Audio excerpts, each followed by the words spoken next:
मैं हूं डॉक्टर देवांशी शाह, आपकी आई सर्जन, और इस वीडियो में हम डिस्कस करेंगे पोस्ट टोसिस सर्जरी। क्या एक्सपेक्ट करना है, कैसे हमारी रिकवरी होगी, क्या देखभाल करना है और क्या प्रिकॉशंस लेने हैं। सर्जरी के बाद का रूटीन और पोस्ट ऑप केयर बहुत ही इम्पॉर्टेंट होता है। अगर आप उसे बराबर फॉलो ना करें तो ये आपकी हीलिंग, आपकी रिकवरी सब पे इम्पैक्ट कर सकता है। तो चलिए समझते हैं step by step best recovery map for you. Ptosis surgery के बाद आपके आंखों पे पट्टी लगी होगी, तो हो सकता है कि जो लोकल एनेस्थेसिया दिया है वो कम हो जाए और आपको पेन या डिस्कम्फर्ट हो रहा हो, तो आपके डॉक्टर ने आपको पेन किलर और एंटीबायोटिक या कि इन्फेक्शन ना हो उसके लिए दवाई दी होगी और उसका रेजिमेंट बिल्कुल फॉलो करें। आपको डिस्कम्फर्ट लग रहा हो तो भी वो पट्टी रहने दें और आपको आंख मचलनी नहीं है। मोस्टली अगले दिन आपके आई प्लास्टिक सर्जन आपकी ड्रेसिंग निकालेंगे और चेक करेंगे कि कुछ अर्जेंट साइंस दिख रहे हैं कि नहीं। डे 1 पे हम देखते हैं कि आपकी कॉर्निया की उस पर कुछ खराश या निशान या इन्फेक्शन तो नहीं हो गया है, कि नॉर्मल जो एक्सपेक्टेड रेडनेस है उससे ज़्यादा नहीं है, या कि जो फाइन सूचर्स या टाके लिए वो जगह पर है कि नहीं। कभी कभी सर्जरी में हम स्टे सूचर लेते हैं। ये स्टे सूचर होता क्या है? जैसे कि आपकी पलक हिल नहीं रही है क्योंकि आपको इंजेक्शन दिया गया है, तो टेम्पररी हम एक स्टे सूचर लेते हैं जो आपकी लोअर पलक को ऊपर पलक तक रखे, जिसके कारण आपकी ड्राइनेस और डिस्कम्फर्ट कम हो। तो ये स्टे सूचर कभी कभी हम 1 या 2 दिन रखते हैं। अगर स्टे सूचर ना लिया हो तो और कभी रिक्वायर्ड है तो हम बैंडेज कॉन्टैक्ट लेंस भी अप्लाई करते हैं। अब ये बैंडेज कॉन्टैक्ट लेंस आपके आईलिड, जो नई आईलिड है जहाँ सूचर लिए है, और आपकी की को अलग रखती है और प्रोटेक्ट करके रखती है।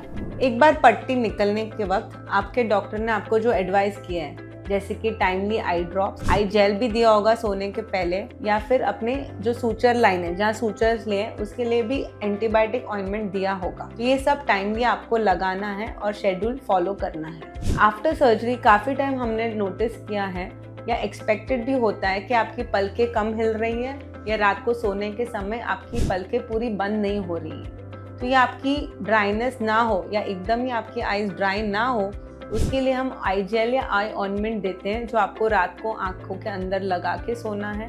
और कभी कभी हम पूरी आपको आँख बंद करने का पैचिंग भी एडवाइस करते हैं। तो ये सब जो भी एडवाइस दी है आपको फॉलो करनी है। कुछ सिंपल सी बट बहुत ही इफेक्टिव चीज़ें हैं, जैसे कि स्वेलिंग ज़्यादा है तो आइस पैक्स और हेड एलिवेशन, थोड़ा आपका तकिया और थोड़ा एंगल पे सोइए। ये आपका फ्लूइड रिटेंशन कम करता है और which helps in early recovery. आपको ये ध्यान रखना है कि आपको आई रबिंग बिल्कुल भी नहीं करना है, नंबर 1। नंबर 2, आपको वाटर स्प्लैशिंग नहीं करना है जब तक आपके डॉक्टर्स आपको छुट्टी नहीं दे रहे हैं, क्योंकि पानी से भी इन्फेक्शन हो सकता है। और आपको शायद आई वाइप्स या गॉस्पीज दिए होंगे जिससे आपको क्लीनिंग करानी। And yes, of course, starting के दिनों में या कुछ हफ्तों तक आपका स्क्रीन टाइम कम रखिए। आपका फ़ोन और टेलीविज़न का उपयोग कम रहना चाहिए।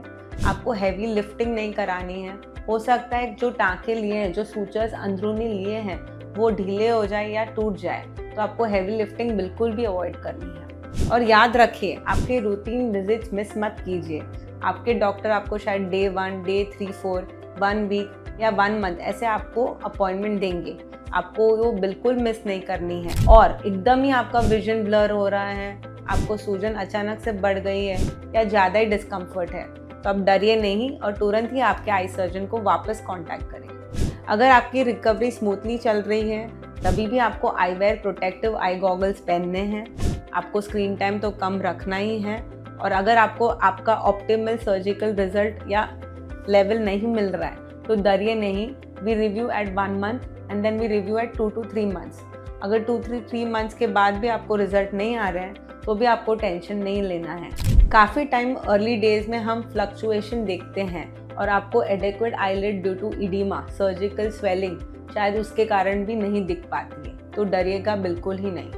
आई हेल्थ से जुड़े सभी इंपॉर्टेंट टॉपिक्स को जानने के लिए सब्सक्राइब करें और बेल आइकन को दबा के नोटिफिकेशन ऑन करें। मैं हूँ डॉक्टर देवांशी शाह, आपकी आई सर्जन, और मिलते हैं अगले वीडियो में। तब तक आपकी आंखों का ख्याल रखिए।